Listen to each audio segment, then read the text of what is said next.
Welcome to Oklahoma Sports Scene. We're at the second floor of the new Wee Street Ice Center, Tulsa area's premier entertaining and dining complex, featuring one of the area's largest sports bars, Pucks. And hello again, everyone. I'm Chris Ling. Welcome to Oklahoma Sports Scene. Take a look at our show lineup for you today. We're going to start with TU's head football coach, Kevin Wilson. We're going to start his second season. Well, Robert University has wrapped up their baseball season. They won the Summer League tournament, won the NCAA tournament. We have their head coach, Ryan Fulmer, here to wrap up the season and look ahead.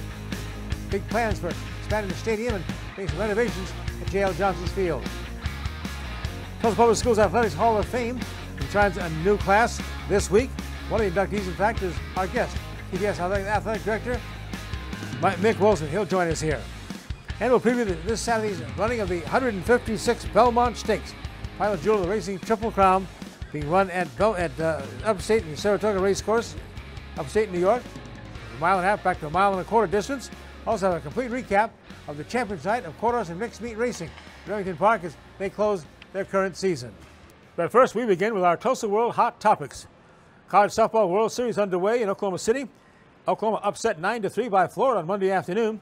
They'll come back and play Florida again to try to keep going and try to get that four-peat. Never been done in college softball before. NCAA Baseball Regional and Super Regionals. Number 9 overall NCAA Tournament seed Oklahoma defeated Connecticut 6-4 on Sunday night in Game 6 of their NCAA Norman Regional. A 2 RBI double by right fielder Bryce Maldron. A 3-run eighth inning proved the difference for OU. Sooners now 40-20 face UConn again in the winner-take-all regional championship game. 8 p.m. Monday for the chance to advance to Super Regional. Here's that score: Oklahoma against Connecticut. Top-seeded Oklahoma State, meanwhile, their season is done. They had a winner-take-all game versus number 3 seed Florida at O'Bright Stadium in Stillwater Monday afternoon. Winners going to advance to play Clemson in the Super Regional. And it was Florida beating the Cowboys 4-2. Arkansas Razorbacks. Season ended this past Sunday. They lost 6-3 to Southeast Missouri State. They failed Arkansas Regional. Hawks finished with a 44-16 record. That's the 7th consecutive 40 or more win season for the Hogs. That's the best in all college baseball.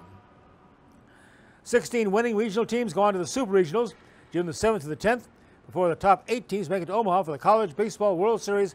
That's June 14th to 24th. Well, Roberts University head baseball coach Ryan Fulmer joins us later in the show to talk about his Golden Eagles and their trip to the semi-NCAA tournament. After a Memorial Week 6-game homestand versus Northwest Arkansas featuring 3 nights of fireworks, the Gorillas are now in Amarillo, Texas for 6 games. Tulsa's record starting June is 25-26, filling in 3rd place in the Texas League North Division. Gorillas return to One Oak Field, hosting Arkansas June 11th to the 16th. Fireworks on Friday and Saturday. Tulsa Oilers indoor professional football league team suffered its 5th straight defeat. A close 42-34 home field loss to San Diego, the BOK Center, this past Saturday night. Falling behind 14-0, Oilers quarterback Andre Sale hit wide receiver Josh Crockett, cutting the strike force lead to 14-7. Oilers started the second half then with a Jonathan Nance kickoff return for a touchdown. Tulsa couldn't hold on, though. They now go on the road to Jacksonville, Florida this Saturday, June 8th, for its second meeting with the Sharks, trying to avenge a 3-47-44 home loss May 3rd.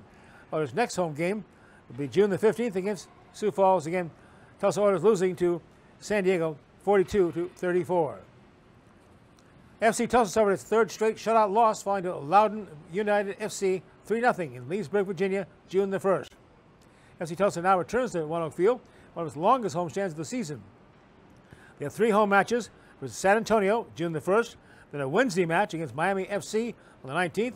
And on Saturday the 22nd, they'll host Sacramento Republic FC, a team they've tied on the road back in April.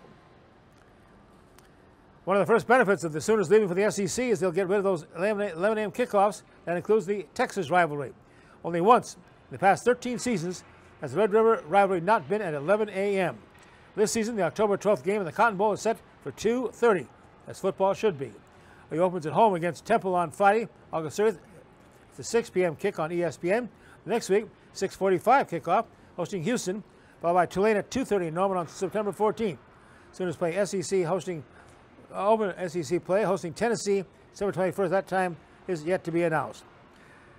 Straight ahead, UNC Tulsa head football coach Kevin Wilson talks about his season 1 and looking ahead to season number 2. TU football next. Our story. It lives in Tulsa, where the spirit of the past lives alongside us and urges us on toward a vibrant future. Because our story is still being written. It's the story of Tulsa, told by the journalists who live it and love it. Whether it's covering our rich history, bringing you the hidden gems of the food scene, or following the action in local sports. And here, in the Tulsa world, is where it comes to life.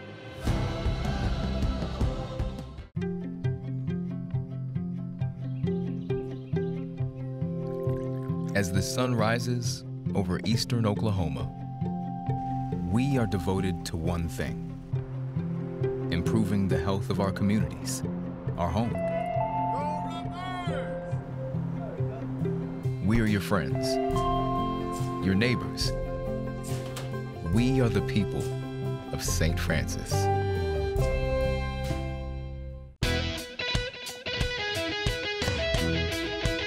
Winning action continues throughout the summer at Remington Park. Simulcast racing begins daily before noon from the top tracks across North America. Jackpot play is always available as the casino is always open. Mark your calendars now for the 2024 Thoroughbred season at Remington Park, starting August 16th and continuing through December 13th. Winning racing and casino play every day at Remington Park.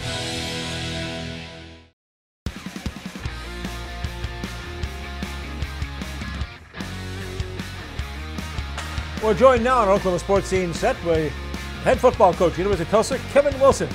Kevin, ready for some football? We're ready for summer first, but we're in training. We'll get a little break coming off a heavy recruiting cycle, and season will be here before we know it.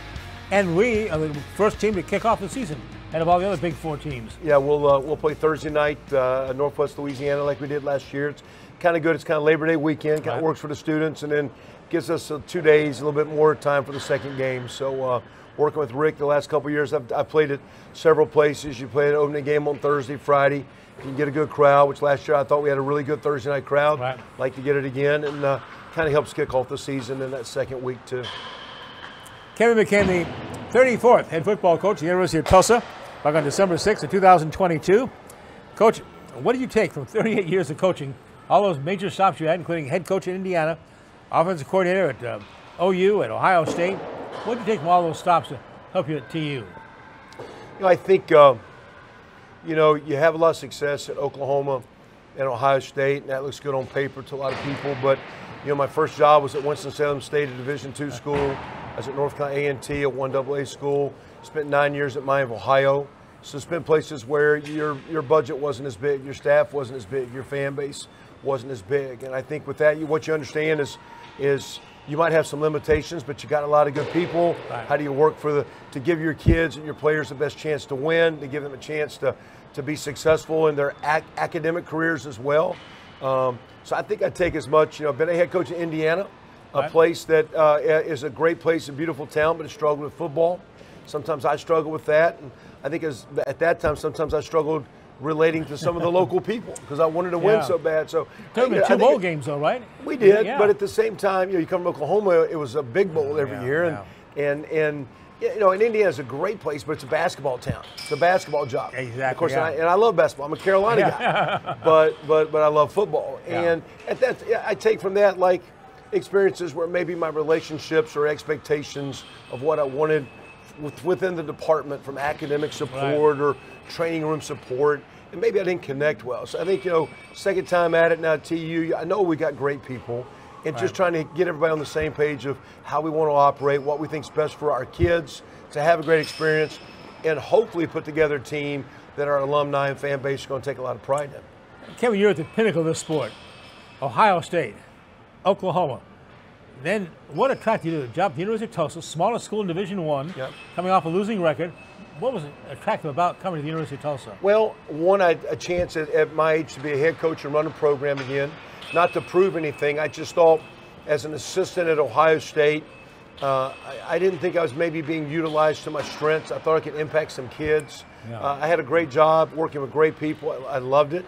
You work at Ohio State and Oklahoma, and both those places claim to be the top two programs since World War II, the two winningest programs since World War II. But you also are the head coach at Indiana, the team with the most losses in the history of college football, and Northwestern, the team with the second most losses. So you've seen both ends of the spectrum. I just thought here at Tulsa, I know it was we loved our 9 years in Norman, so we loved the people of Oklahoma. My wife loved it. We knew it'd be a great place to come and live. I knew the vibe. I've worked at Northwestern. I've been at academic schools. I knew I could relate to that. I knew the football in the area. I didn't realize we had a strong tradition. Yeah, right. I didn't realize that we really vibed within the community. So I'm more excited now a year later than I was when I got here. I just want a chance to be a head coach and one last time build a program and then carry on, because like all of us, we're getting to a point, this might be your last one. That's right. So let's make it a great one as we go. Kevin Wilson, head football coach, University of Tulsa. Kevin, anytime a coach takes over a job, talks about changing the culture. What was required of that, and do you think you've done that in the first season? We've done a lot of things well in that regards. Now, every teams have cultures, and it's really what the culture you as the leader per se want. Leaders create a culture. Culture creates behavior, and behavior creates results. So the first thing when I got in, Mr. Dixon was adamant. He didn't think our lifestyles and our academic efforts were very strong. And we've had the 3 best academic histories since, or academic semesters, in 17 years, now going into 18th year. We're coming off a 292 team GPA last spring, a 307 in the fall, and a 314 this spring. Last summer, a 329, 358. Prior to that, we're typically a 2.4, 2.5 GPA team. Yeah. And that's 17 years of looking at that. So we didn't get any smarter. And everybody says TU's a tough school, and it is. It's tough because it's small. You got to go to class and you got to work. Yeah. But what happens is you learn to relate to your teacher, deal with your teachers. And our guys, short term, they're killing it. I'm proud of them. Our athletic department, we have some alumni that are helping us with some funds that we're rewarding our kids through the Austin Fund, which is a little fun that you can pay a little bonus money for a job well done. Right. So our kids are killing academically. I think the lifestyle and work habits have changed. Our recruiting has been incrementally better on paper as far as ratings and recruiting. Everything is done well except in that one season, winning as many games as you'd like to win. Sure. Outside of the win-loss column, coming to work every day, working with our kids and working with our staff, we're having a blast. We got a great vibe in our building over there at the Case Athletic Center. Let's look back at that first season, Coach. You finished 4-8, 2-6, the American Athletic Conference, and your thoughts on and some good close games too. We did. I mean, at the same time, I thought we had a chance to beat Charlotte, and we couldn't close down the fourth quarter. We're just getting a first down, so I thought we let that game get away. We had a chance at Tulane. We lose by 2, but I always felt we're playing uphill in that game. We were close. We won 4. I really thought we should have won 5. I don't think we won a game we shouldn't have won. Yeah. I thought we really had a chance against Charlotte. Probably could have got 5. Maybe if we're lucky and can make a play against Tulane, you get 6, or make a play against 4. But I always felt in those games we were close, but a little bit behind. We blew one game. I thought we should have won. We should have been a 5-win team for sure.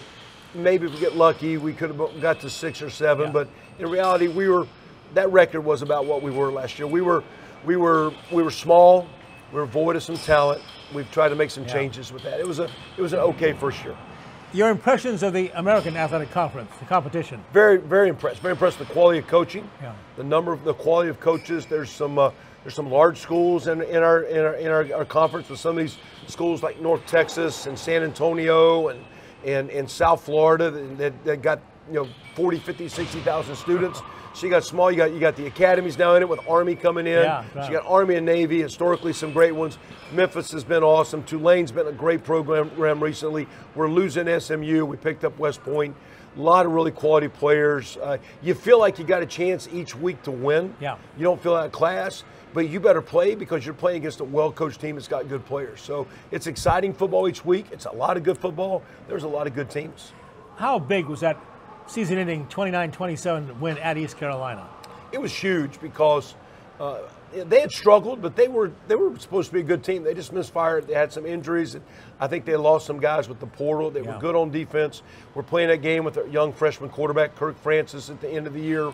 I think we had 21 kids travel that were walk-ons or started their careers as walk-ons. So to come out in the last game, play hard, play physical, last time, to win at the end with a young quarterback and with some missing pieces, I mean, that was really helped us in recruiting, helped us in the office. It was good to, you were only with those seniors for a short period of time. It was nice to get those guys out with one last victory. Kendarian Ray and some of those guys that played so well for us, but it's really been good for recruiting all season to get that last W. Kevin Wilson, head football coach, University of Tulsa. We're going to come back and look ahead to 2025. Talk about a few things that drive all the coaches nuts, the portal, and NIL. Stay with us on Oklahoma Sports Scene. It's time. Time to get back to the basics. Time to meet up with family and friends. Time to play ball.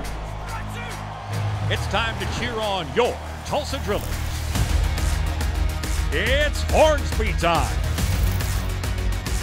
It's Tulsa time in the heart of the city. It's time to fire it up.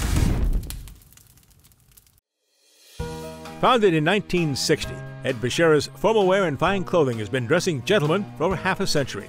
We are family owned and operated, offering premium brand tuxedos and accessories in our Tulsa store on South Harvard. Bashira's also does made-to-measure suits, sports coats, dress shirts and slacks, and a top line of sportswear. We do tailoring on site to assure the perfect fit so you will look your very best for that special occasion. Ed Bashira's Formal Wear and Fine Clothing, an Oklahoma tradition. Indoor football is back, Tulsa, and season tickets are going quick. Don't miss Saturday night entertainment starting as low as $9 a month. The Tulsa Oilers indoor football team kicks off again in March, Saturday nights, 7 p.m. BOK Center. Season tickets are on sale now. Go to TulsaOilersFootball.com. That's TulsaOilersFootball.com. Get your season tickets now. Don't miss your chance to experience the fast-paced, helmet-hitting, pad-popping excitement of professional indoor football. TulsaOilersFootball.com. The Oklahoma Sports Hall of Fame, home of the Paycom Jim Thorpe Award, is a treasure trove of memorabilia honoring Oklahoma sports legends. For museum hours or to schedule a tour, go to oklahomasportshalloffame.org.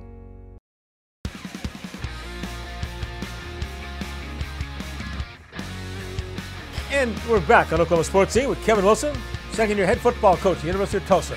Coach, what did you learn mostly of that first season here at Tulsa? Last year, hardly at this point in time, I don't know if I knew every kid's name or where they're from. I think most importantly, I think I got a feel for our players. Yeah. You know, their strengths, their weaknesses, their shortcomings, the problems, the highs and the lows. I think I can relate to our kids better, and I think our kids can relate to me and our staff better. Our expectations, our standards. So to me, I thought we came in and I did, I think, a pretty good job connecting with the school environment, getting our kids to do well. I think we did a really good job of trying to connect with the high school coaches, the recruiting. Right, yeah. I think we did well trying to connect with the community. I just feel more connected with my team than I did a year ago. I think I know them. Yeah. I think they know me. It's making our work environment so much more positive. What do you feel were your biggest needs as you come into this 2025 season? Well, we need a lot of fans there. We need a lot of money. That's right. We need that. From a football perspective, we got to continue to develop the offensive line. We had 6 seniors last year. We brought in some new guys. That position needs to mature. That position needs to come on. Defensive backfield, we lost Kanian Williams and Kendarian Ray, 2 safeties. We lost Ben Kopinski up front. So our linebackers we lost. I feel good about our deep front. I feel good about our linebackers, but we need our secondary. We need our O-line to shore up, and those are 2 critical positions. I like the depth of quarterback. I like our offensive skill. I love our tight ends. I think we're going to be good in the kicking game. I like our defensive front. But to be a really good team, our O-line needs to mature, and our secondary needs to play sound and really good football. Spring practice, how'd that go? And do you think you accomplished some goals there? We did. I didn't. Different this year, just the way the transfer portal sets up, and guys can after spring, they can go in the portal. So I said, well, don't worry about the team. Like don't worry about getting guys in the right position. Let's just get guys better. So I took the winter workouts and spring ball, and we did team, and we did 7-on-7, and we practiced against each other. Yeah. But I was more concerned with were the individuals getting better, not the team. At the same time, it was the best of the 2 springs. It was our best spring. So, but it was more about individual development. Yeah. Now that we started our summer workout, now that your freshman's here, now that your transfers have came or went, now your roster is set. It's almost like the NFL. You don't start next season until after the draft. Right, yeah. Well, with this late transfer portal, and we had a great high school class, with some of these high school kids coming, our roster didn't get complete until last week. And now we'll go the month of June and July with our summer workouts building our team chemistry, our team camaraderie, have a great preseason, and we'll roll it out and play those 4 months and see what we got. How'd you do in the portal? We did okay. We're not trying to make our living there. Okay. We have the #2 recruiting class in G5, number 2 in our conference.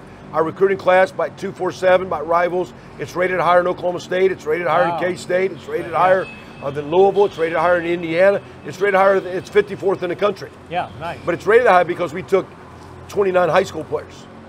Most of these guys are taking 10, 12, 15 high school players staying portals. Now, we went to the portal. We got 3 linebackers, 2 from Broken Arrow, Gavin Potter and Zach Marcaselli. We got Chris Thompson from Southern Cal. It's a linebacker. I think Miles Jackson out of Indiana, defensive end, is going to be outstanding. Emilie Williams, a Division FCS player out of Angelo State, is a good ad. Jeremiah Ballard out of Texas El Paso, good ad. Zion Steptoe, another receiver from Purdue, a good ad. I mean, we added some really good players. We just added a quarterback, Cooper Legal. From Utah State, right? And I thought we needed him because with Kirk Francis, Cardell Williams is coming through spring with a shoulder injury. Right. And I just didn't know if we had enough depth. Yeah. And Cooper I think, started 15 games. He's got 3,500 career passing yards. 65% passer, too. Yeah, so he's a solid player. I thought, so we only went to the portal, Chris, we're trying to get players positions we need him. We're building this team off of high school recruiting. We got 11 of the top 100 players out of the Dallas metro area. Wow. I mean, it's a heck of a high school recruiting class. These kids on campus, they're good-looking athletes. Last year, we played 3 receivers that weighed less than 170 pounds. Wow. We signed 5 kids between 190 and 210. Wow. So what's happening with transfer portal, there's less high school kids getting recruited. So That's tough, yeah. We went that route, That's and I great. think we recruited a lot of kids that years past might have been a Big 12 player. Yeah. This year didn't get that offer. And we did work the portal. We lost some guys to the portal. Some guys we would have liked to have kept. Some guys maybe not that big a deal, but we lost some guys to the portal. We did add some good players from the portal. I think the high school coaches got to feel great about that because I know they were really concerned. I do high school football, talked to a lot of these coaches. They say, Chris, the coach don't come around anymore. They said, why do we give a 4-year scholarship to an untested high school kid, go to the portal and get an all-conference player? Really hurt high school recruiting. And correct. Like in our world, too, like we got kids, if you have a chance to go somewhere, sometimes if you're coming from Tulsa and you're getting a chance to play in the SEC, are you going to be good enough to play every game, or are you coming to be a backup role player, a low-level free agent in the NFL deal? Right. So we're trying to sell our guys, come here, play here 3 years, let's see how far we can develop you. And like I say, we had a heck of a high school recruiting class. We're very proud of that, and we're going to try to do it again. We got a lot of Oklahoma kids, several kids out of Tulsa Metro. We're going to keep fighting our butts off for those kids. Got a great level of high school football in the state of Oklahoma too, don't we, Coach? We got high school football in Oklahoma. Texas is great. Right. High school football in Oklahoma is equally as good. There are just as many people in Dallas as there are in the whole state of Oklahoma. Right. So it's a population deal. Yeah. But there's great players in our state. And when this program has always been good, and ask Rick when he's on with you. I think you said Rick Dixon's coming with you next week. Yeah. When this team has always been good in football, it's Oklahoma kids, it's kids out of the Dallas Metro, and it's those kids out of East Texas. That's how they say. That's where we're recruiting. Yeah. That's what we got going on. All right. Where do you get the money? Name, image, likeness. Kids are coming out with their hands out and saying, how much do you pay? What is the bid here? How do you handle name, image, likeness in a small school like TU? Well, it's tough, and we've not gotten to the point where we're awarding our kids through what Rick and the administration's done with the Austin Fund. So I can get our kids with the cost of attendance over $10,000 a year if they'll do well in school.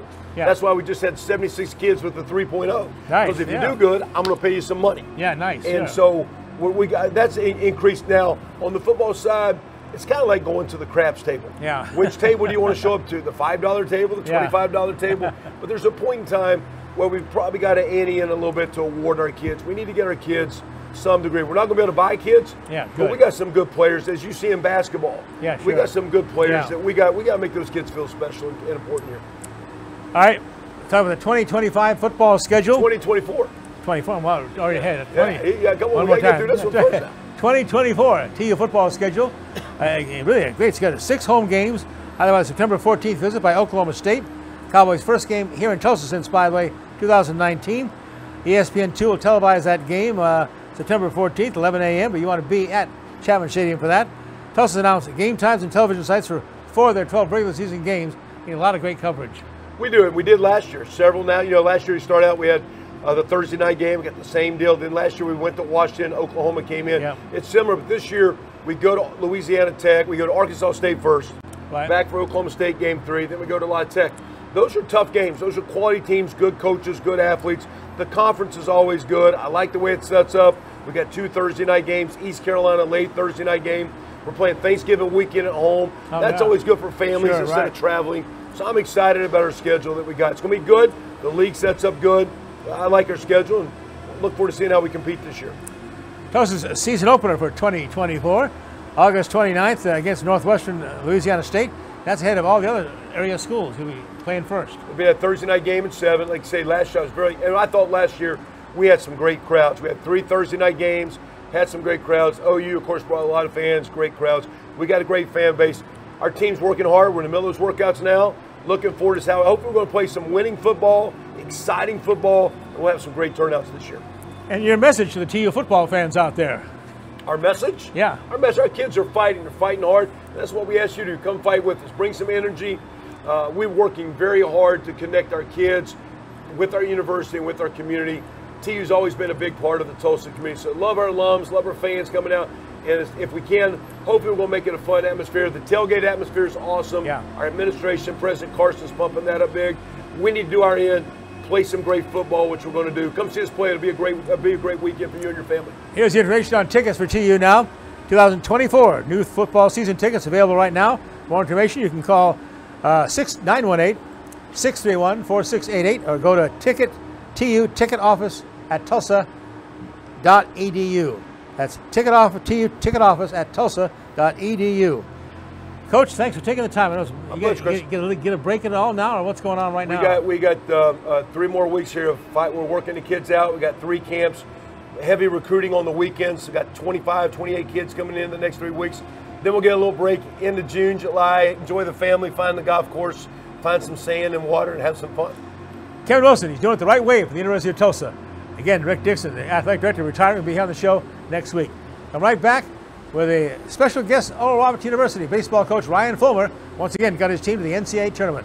Right back after this break. You've seen the billboards, you've heard the hype, and now it's time for the Wee Street Ice Center to open its doors and welcome you in. 140,000 square feet, 2 ice rinks, public skating, hockey, arcade, game simulators, and the largest sports bar and grill is sliding into Tulsa. It's the grand opening of the new Wee Street Ice Center, 43rd and Yale. Make your plans, get your skate on, or watch some sports today. The Wee Street Ice Center, now open and ready to serve you. Wee Street Ice Center, 43rd and Yale.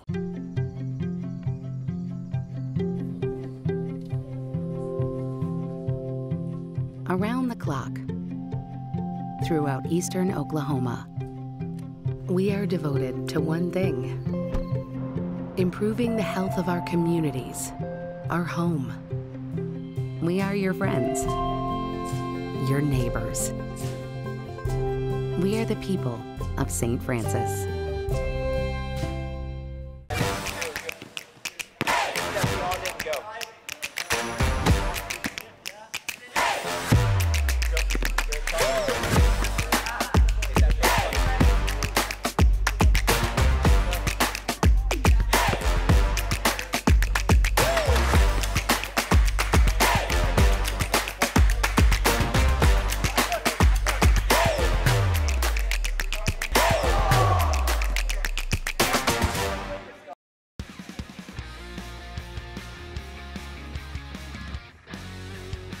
For the 22nd time, Oral Roberts University won its Summer League postseason tournament and qualified for the NCAA for the 31st time.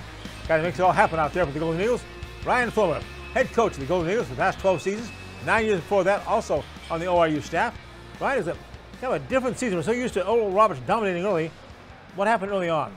Well, we had to do it the hard way this year, right? Yeah. We had to do it the hard way. You know, early on we were a really new team. We were a really inexperienced team. After all the success we had a year ago, we lost several players from that team, so we knew going into the year we were going to have some inexperience. It took us a while to kind of get our feet on the ground with some of that experience. We got banged up early in the year, and man, it kind of snowballed on us a little bit there for a little while.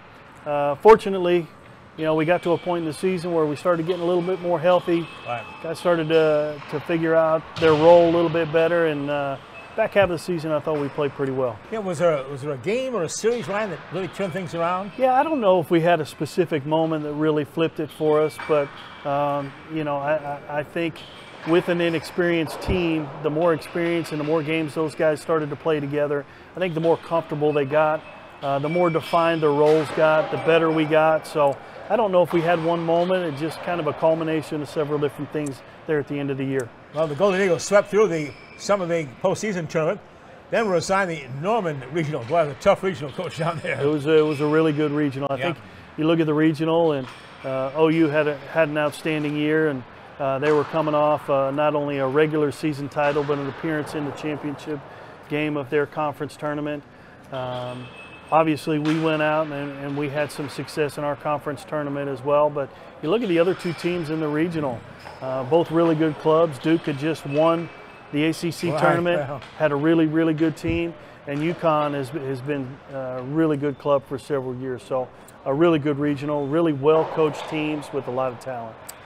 Coach Fulmer, how about next year? I know you just this week been holding your exit interviews, and that scares any coach with the portal and NIL and stuff. You got to all re-recruit every year. You get to this time of the year, it's really an uneasy feeling, right?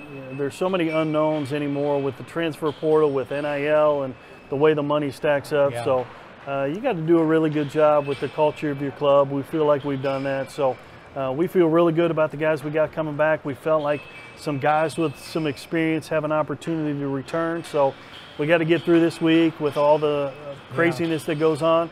Then we have another hurdle in the middle of July with the Major League Baseball draft. So we got a couple guys that have the potential to hear their name called in July. So got to get through a couple hurdles before we can focus too much on next year's team yet. So who are some of the guys you really counted on this year, and maybe some surprises as well in the roster? Yeah, I'll tell you, we knew we had some pieces that returned on the mound. So Brooks Fowler and Jacob Hall, two local guys that have pitched for us the last couple years, really anchored our rotation. We had some bullpen guys that returned, and Dalton Patlin and Caleb Isaacs that did a tremendous job for us again this year. Jared Urey, Connor Floyd. Connor was here a year ago, was injured, came back and had an outstanding year. Jared Urey was a really good surprise that we got last summer. So we have some pieces that return that we really feel good about. Ryan, much like our Oral basketball team in 2021, that great run they had in the Sweet 16, beating Ohio State, beating Florida. All of a sudden the money started pouring in. Big renovation of the Navy Center, and then the fantastic new Mike Carter Center on campus.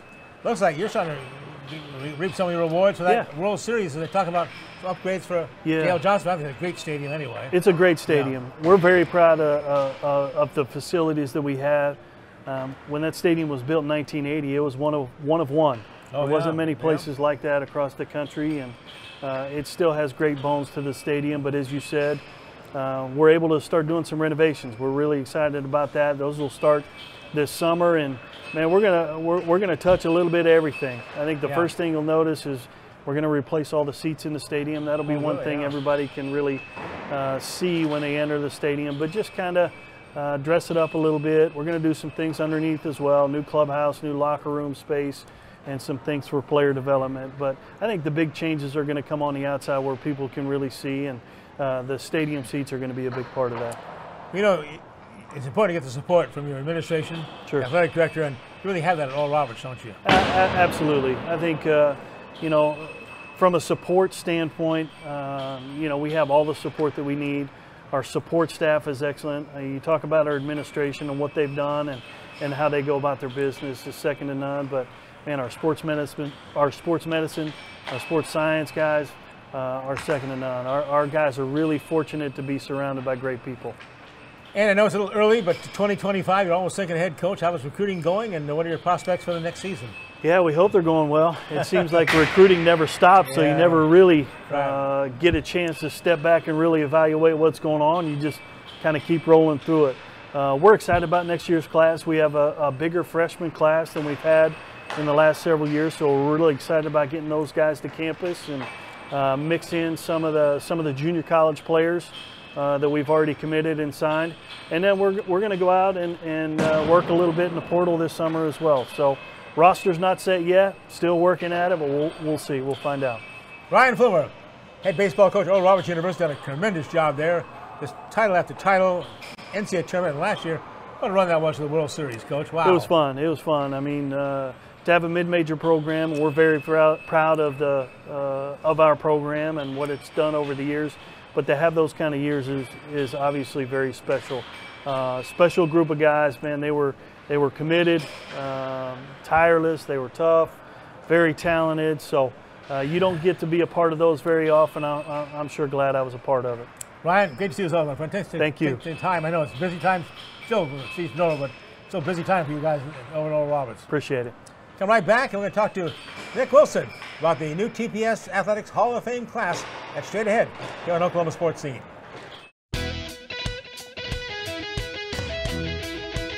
Winning action continues throughout the summer at Remington Park. Simulcast racing begins daily before noon from the top tracks across North America. Jackpot play is always available as the casino is always open. Mark your calendars now for the 2024 Thoroughbred season at Remington Park, starting August 16th and continuing through December 13th. Winning racing and casino play every day at Remington Park. Indoor football is back, Tulsa, and season tickets are going quick. Don't miss Saturday night entertainment starting as low as $9 a month. The Tulsa Oilers indoor football team kicks off again in March, Saturday nights, 7 p.m. BOK Center. Season tickets are on sale now. Go to TulsaOilersFootball.com. That's TulsaOilersFootball.com. Get your season tickets now. Don't miss your chance to experience the fast-paced, helmet-hitting, pad-popping excitement of professional indoor football. TulsaOilersFootball.com. The Oklahoma Sports Hall of Fame, home of the Paycom Jim Thorpe Award, is a treasure trove of memorabilia honoring Oklahoma sports legends. For museum hours or to schedule a tour, go to oklahomasportshalloffame.org.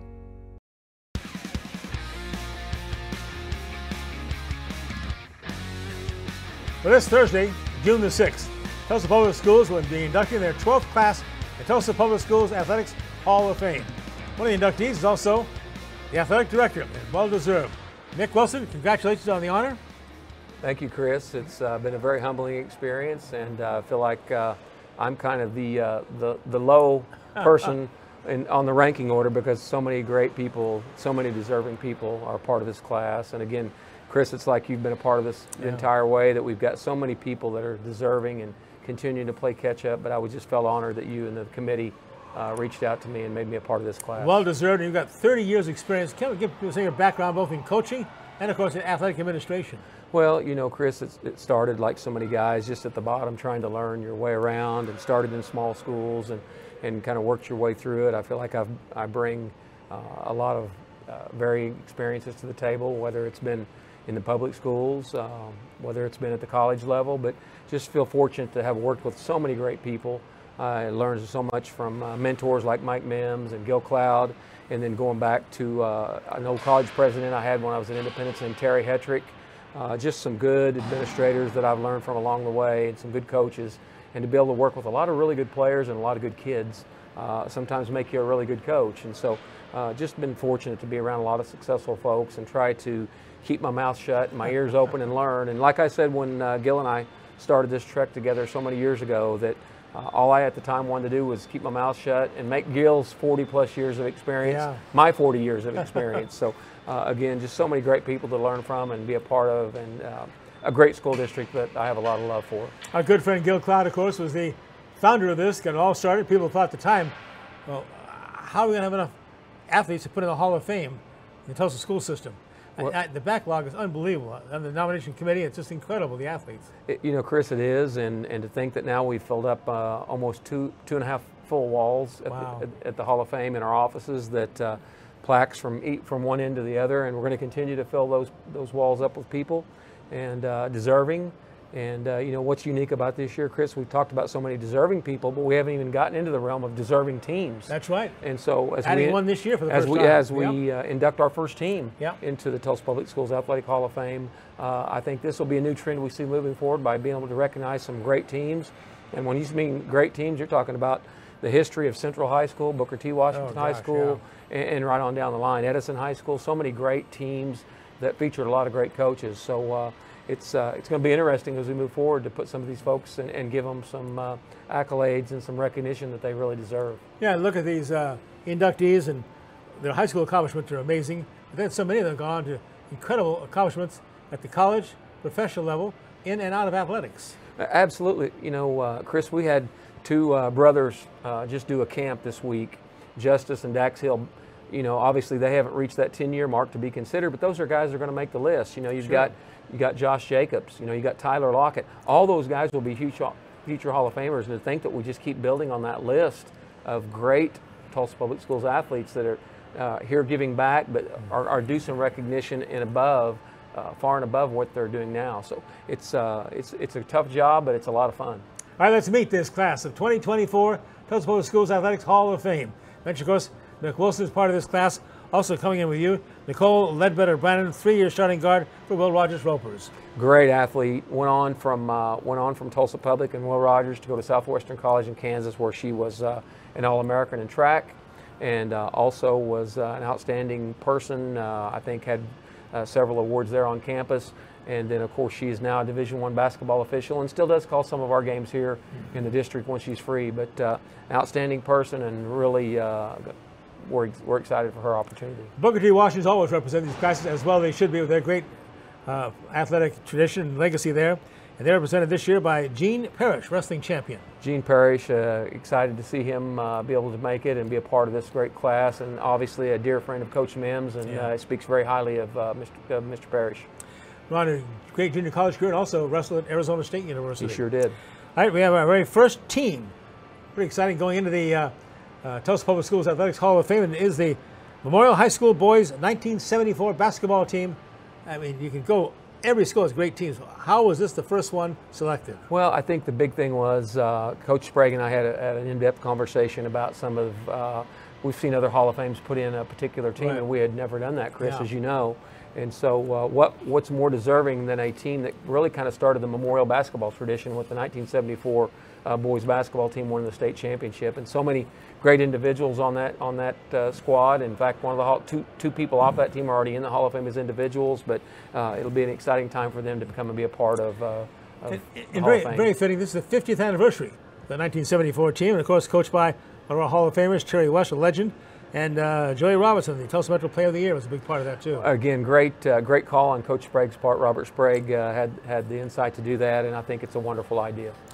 The next four enshrined will be JoJo Helmrich, Edison Eagle, 1977 State High School Basketball Player of the Year, All-City Football Selection, Star Basketball Player, led Edison to the state tournament, and went on to not a bad little career at Ivy League school at Princeton.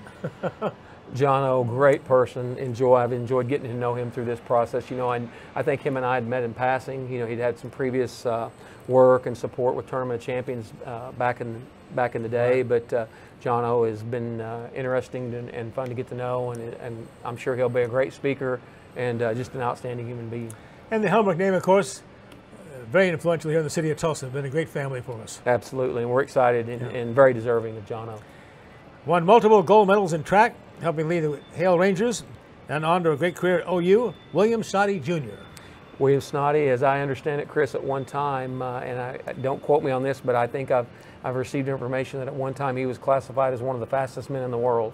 Wow, from here in Tulsa, Oklahoma, back in the day with track. Won the Jim Thorpe Award. Here, yes, and he did, and he's. I've enjoyed getting to know him. So many of these people have great stories, and I'm just excited for them to come and tell their story, and he's one of them. Another Booker T. Washington Hornet going in, Steve Austin. Tulsa Tribune 1979 All-City Basketball Player of the Year. Averaged 27.1 points, and that's back in 1979, right? 11 rebounds a game for the Hornets, 1977 state championship team. Well, Steve I think he might be our one candidate that's most excited. Oh, and really? If Steve's watching, he's been into the office numerous times already. Great. And even to the fact, Chris, I think he even wants to know where his plaque's going to be so that he can identify that spot. So I'm going to give him a hard time, but he's so detail oriented. He wants to make sure this night's special for him and his family. And we're excited, but he's come by and visited with us, and it's been, again, interesting getting to know him. 1,000-point career scorer at UCO, too, in his college career. And Bo DeArmond, state star wrestler, two-time state champion for East Central High School. Cardinal prep record of 119-9. Wow. Crazy. He was, when I was the boys basketball coach at East Central back in the mid-90s, Bo was a star wrestler, and Didn't take long to figure out the kid was special. I say kid, he's a young man now, but Bo is a first-class human being, unbelievable wrestler, went on to wrestle at OU, and is just a great person, and he'll have a good story to tell. Our final four include Clifford Criddle, Alan Axley, Alicia Peel-Hill, and Reuben Jones. Start with Clifford Criddle, coach and teacher. Boy, what an impact he's had on TPS. He's been in the district, I believe, now over 40 years. Yeah. Spent really the majority of that at Will Rogers, and believe it or not, very deserving. His wife is in the Hall of Fame, Johnita Ford Criddle. That's right, yeah. For the Is girls this our first basketball husband, coach. wife? It is our first husband Wow, and wife, neat, yeah. and Johnita brought him in the other day, and she still reminded him that she went in the Hall of Fame first. So, Chris, I know you like to get at our guy, so you can just remind me he's still going to be second place at home. That's right. Alan Axley, All-State basketball player for the Webster Warriors, head coach at Tulsa Mason, led the Patriots to their state tournament in '75, named the basketball coach of the year in the state of Oklahoma. Alan, great guy, and understand I never have seen him play, but I've heard many people talk about what a great player he was and what a great person he is. And I tell you, it's really nice to know that he's also another one that carries on Coach Bill Allen's legacy by playing for Coach Allen. Coach Allen's touched so many lives in this city, and it's exciting to know that Allen will be the next one that carries on some of the legacy of Coach Allen. I've been so impressed too, Mick, with we've made a real effort, and deservedly so, to get many of our female athletes in the Hall of Fame. We have, because they're, again, you know, when you think of female athletes and women's athletes in Tulsa, really, we were one of the last school districts kind of late to the scene and having girls sports. So we're playing catch up there as well, but we have so many deserving females that need to be a part of this. And so, again, no different with Alicia Peel-Hill. What a great track athlete. Wow. And it's been fun because, you know, I've been around to see her when she competed, and she had a great coach in Tammy Altaffer, who's passed away a few years ago, but Alicia's a great person. And finally, Reuben Jones, 1978 Star High School Football Player of the Year, leading McLean to its first state football championship. Ron Beard, starting quarterback at Texas Christian. Reuben, from everything I understand, and I've just visited with him on the phone, and I'm looking forward to meeting him in person. But Mike Mims still says he's one of the greatest athletes to ever come out of Tulsa. That Reuben was just multi-talented and could do a lot of things. So it's exciting to see him be a part of this class as well, Chris. And excited to get Mick Wilson, well-deserved, our athletic director at Tulsa Public Schools, also going to the Hall of Fame class this coming Thursday. Mick, thanks for joining us. Thank you, Chris. I really appreciate it. By the way, he was about 40 minutes late here because he had another staff meeting to attend, as he always does. Thanks, Mick. Appreciate it. Thank you, Chris. See you at the banquet. Looking forward to that. We'll come right back with a preview of the 156th Belmont Stakes next Saturday. And we'll also talk with Dale Day. He'll recap the Champions Night at Remington Park. That's next. The Oklahoma Sports Hall of Fame, home of the Paycom Jim Thorpe Award, is a treasure trove of memorabilia honoring Oklahoma sports legends. For museum hours or to schedule a tour, go to oklahomasportshalloffame.org. It's time. Time to get back to the basics. Time to meet up with family and friends. Time to play ball. It's time to cheer on your Tulsa Drillers. It's Hornsby time. It's Tulsa time in the heart of the city. It's time to fire it up.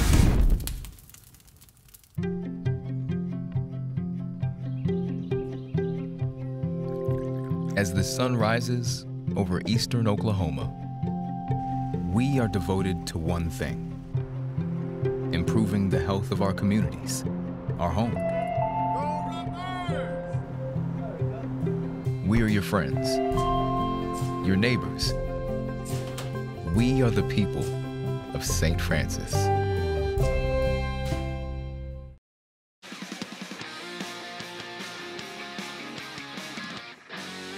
Back here on Oklahoma sports scene, we're going to take a look now ahead to the Belmont Stakes, running this Saturday, June the 8th, the final jewel of horse racing's Triple Crown. It's here at Belmont Park on Long Island, downstate New York.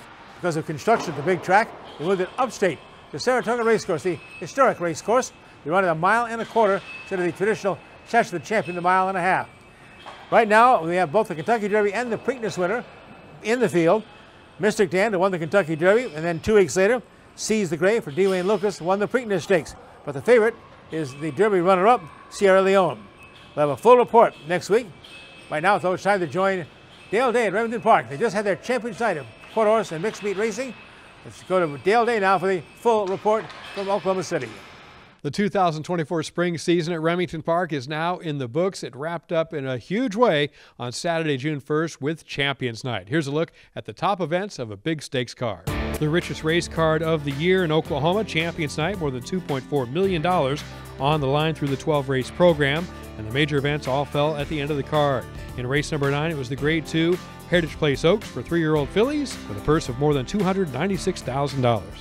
They're off in the Heritage Place Oaks. Congestion in the middle, coming away sharply from the rail. Alley Cat Dynasty jumps out to the lead. Chased now by Rusty's Cowgirl, coming on farther out. Deep Blue and Tempting Scout halfway home. It's Alley Cat Dynasty on top. Outside runners gaining though with every step, including Tempting Scout flying outside. Alley Cat Dynasty digging in. Here comes Deep Blue. Deep Blue will get up from the Heritage Place Oaks. Deep Blue, the wagering favorite, scores in the Heritage Place Oaks for owners RDS Legacy Racing of Manchester, Iowa. Trainer John Steinbow, jockey Ali Rivera, the first win for all of the connections in the Heritage Place Oaks. Deep Blue paid $5.20 for the win. Second was the 8 Running to the Moon. Third, the 10 Tempting Scout. Fourth, number 1 Alley Cat Dynasty. Up next was the Heritage Place Derby, a Grade 2 event. There was a scratch out of there in Politico. A field of 9 went to the gate to go 400 yards. They're off in the Heritage Place Derby. Quick Start, MFS Cheerio, Unrelentless, also right there, Cardiac Cowboy. Outside runners with work to do. And now trying to creep up, here's SC Time to Run, and Dollar Bill now into full gear. Halfway home, Dollar Bill battling for the front with SC Time to Run. Also playing outside, Believe in Perry. SC Time to Run, Dollar Bill, Bobby Noses. Upset time in the Derby. SC Time to Run pays $27 to win and pulls off the big stunner for owners Dunn Ranch out of Wynnewood, Oklahoma. Jed Bain, the trainer, Francisco Calderon, the winning jockey. The Heritage Place Derby won by Dunn Ranch for a 3rd consecutive year. They have owned this race since 2022, and SC Time to Run pays $27 to win to give them their 3rd in a row. Tough second for Dollar Bill. 3rd was the 9 Believe in Perry. 4th, Unrelentless. At 440 yards, the Debbie Schaaf Remington Park Championship gave the older horses big money to run for in a Grade 1 $250,000 event, a field of 10. They're off in the Debbie Schaaf Remington Park Championship. The Swamp stayed back. Out sharply on the early lead. That is Hooked and Gone. Inside, Just Good Wine rolling. Now takes over. It's Just Good Wine on top by more than a length. Trying to fly outside. Apolitical Payoff. Connie Cartel moving up. And Flashback getting a kick late. Final 100. It's Just Good Wine. But here comes Flashback. Here's the line. Just Good Wine and Flashback. Tight.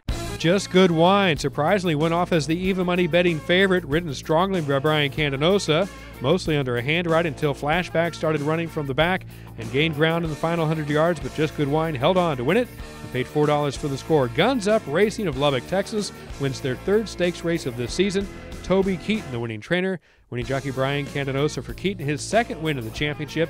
He won back in 2010 with Just You and I. First win for Candanosa, the jockey, and Guns Up Racing. Flashback, a solid 2nd.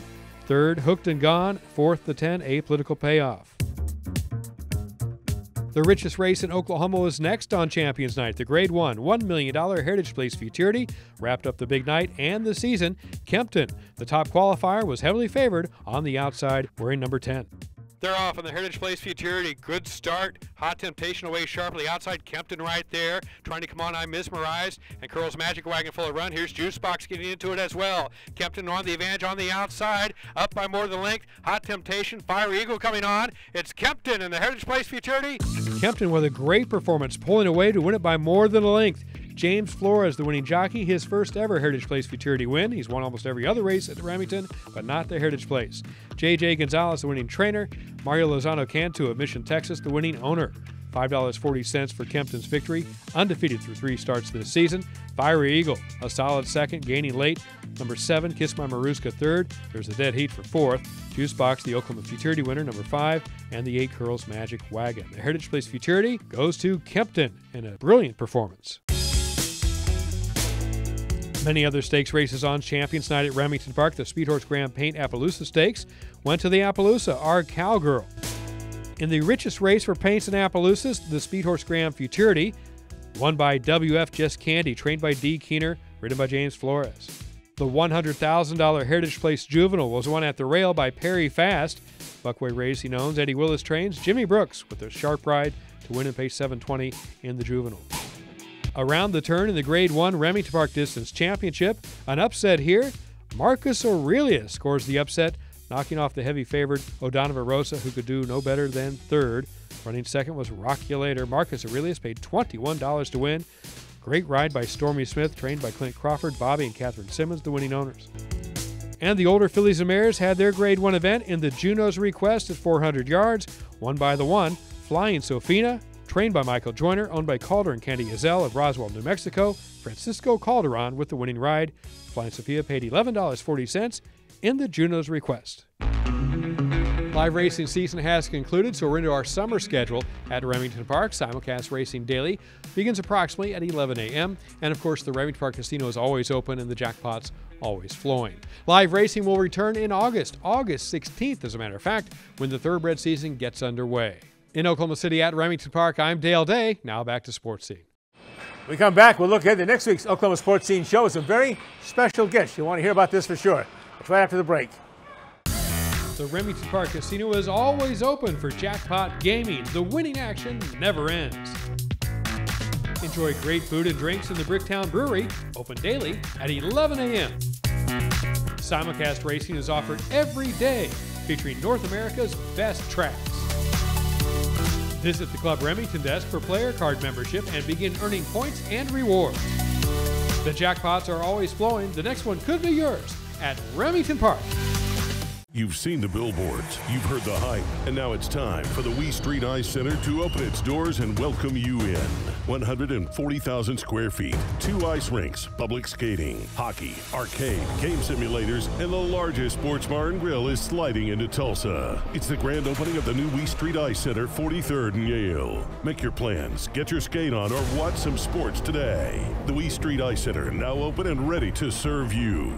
Wee Street Ice Center, 43rd and Yale. It's time. Time to get back to the basics. Time to meet up with family and friends.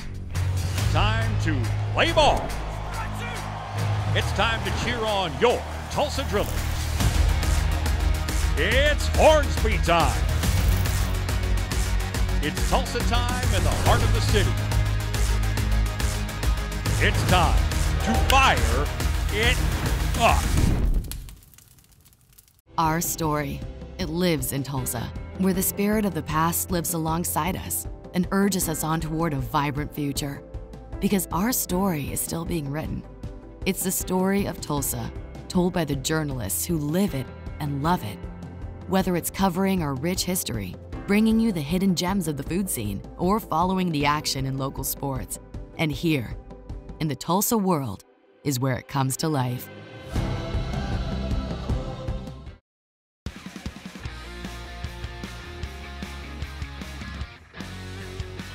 Two very special guests on next week's Oklahoma Sports Scene show. The University of Tulsa's recently retired athletic director Rick Dixon looked back on more than 3 decades of athletic administration. Got some great stories for all you TU fans. Another recently retired friend of ours, Bill Hancock, the NCAA, head of the college football playoff system. He'll wrap all that up for us, and we'll look at the Belmont Stakes, Final Jewel Racing's Triple Crown. All that next week, right here on Oklahoma Sports Scene. See you then. Until then, as we always remind you, be a good sport.